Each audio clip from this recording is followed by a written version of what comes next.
My parents adopted a new baby. He was ruining my life. Mom and Dad had been hinting at a surprise for weeks. Something special. Something big. Something that'll make all our lives better, Dad said. I hoped for a family vacation, or maybe a swimming pool.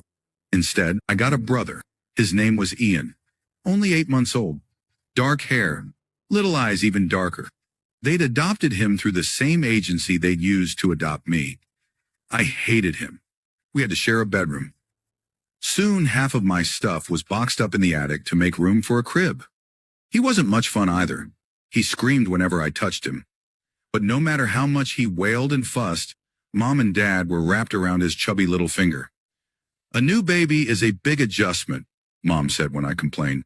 So we all have to be patient and work together. I tried, I really did. But they couldn't see what I saw. I began noticing things within a few months of Iyan living with us. Strange things, like how Iyan's cry never seemed to reach his eyes. I can't recall a single tear ever wetting his cheeks, almost as if it was all for show. And he was strong enough to pull out a handful of my hair when I tried to give him a bath, howling all the while. I tried telling Mom and Dad that he was weird, but they chalked it up to jealousy. Their lives now revolved around Iyan, with little time left for me. I finally discovered why late one night. I woke at about 3 a.m. I glanced at Iyan's crib only to find it empty. I almost cried out for my parents, but the sound of their bedroom door creaking open stopped me. I poked my head around the corner, where I saw it.